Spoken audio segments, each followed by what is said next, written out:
भोज निमंत्रण में मतलब रहता है हम लोगों का बुलावा। और उसमें ऐसे कहाँ रोज भोज हो रहे हैं यार, कहाँ रोज भोज हो रहे हैं? कोई वृंदावन धाम थोड़ी है। गांव गली में तो कभी कभी किसी का ब्याह हुआ तो करवा दिया, ले रोज भोज कहाँ हो रहा है गांव गली में? कभी ऐसा हो तो चले गए, राधा राधा खाया, क्या चला गया? प्याज लहसुन वाला रहता है तो इसे नहीं, प्याज लहसुन वाला तो भक्त को नहीं पाना चाहिए, क्योंकि वो तमोगुणी होता है।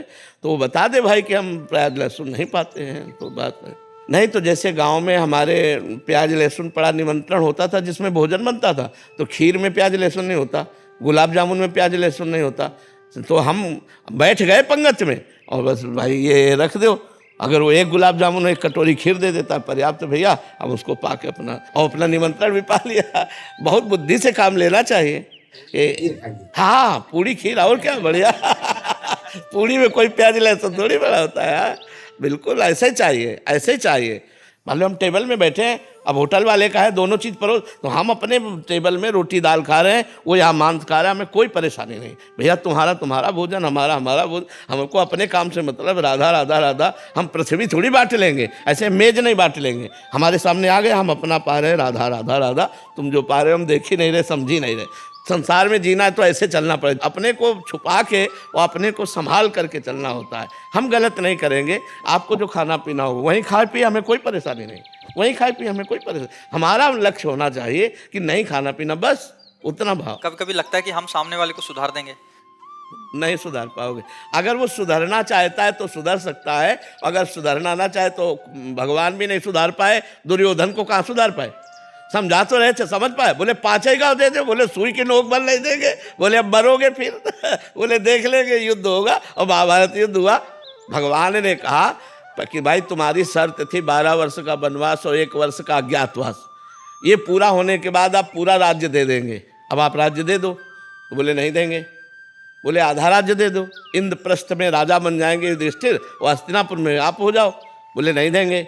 बोले आखिरी बात 5 गांव दे दो। बोले सुई की नोक भर भी नहीं देंगे। भगवान समझा पाए उसको?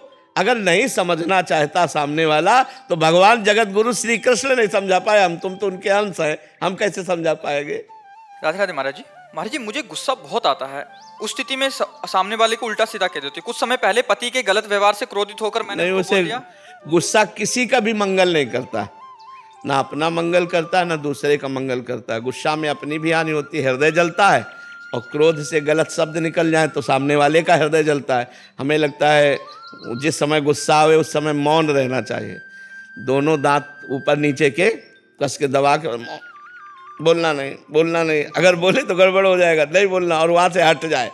नहीं तो गलत शब्द, चुभने वाले शब्द और मारपीट, ये सब गुस्सा में हो जाता है। तो हमें लगता है गुस्सा ना करे तो ज़्यादा अच्छा है। पति को कह दिया तुम भोगोगे, अगर राम नाम सत्य है तो तुम पक्का भोगोगे। तो मतलब तब से भजन भी रुक गया और डर भी हो गया पति के प्रति की कुछ ना हो जाए इनको। हाँ, नहीं ऐसा नहीं कहना चाहिए, क्योंकि तुम्हारे राम तुम्हारे पति हैं। पहले तुम ही गलत हो, अपने राम को गलत साबित कर रहे हो।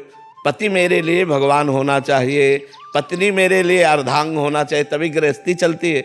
अब पति को अगर तुम भगवत भाव से नहीं देखोगे या पत्नी को आप अर्धांग भाव से नहीं देखोगे तो फिर परस्पर बैर हो जाएगा, फिर ठीक नहीं रहेगा। फिर कलह अशांति, लड़ाई झगड़ा, वो गृहस्थी नरक बन जाती है। जहाँ पति पत्नी में लड़ाई होता है ना, वो गृहस्थी नरक बन जाती है, वहाँ लक्ष्मी टिकती नहीं है।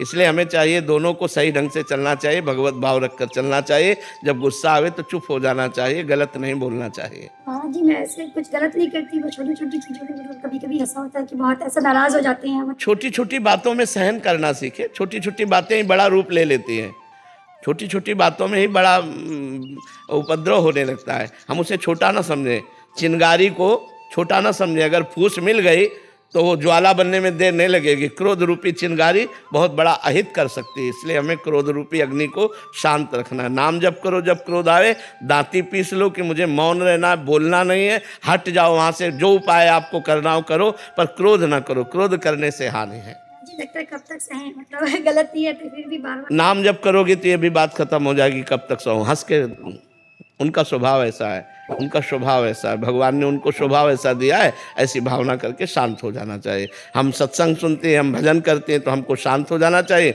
वो सत्संग नहीं सुनते, भजन नहीं करते तो उनका ऐसा स्वभाव है, ऐसे चलना चाहिए। बहुत प्यार भरा जीवन व्यतीत करना चाहिए।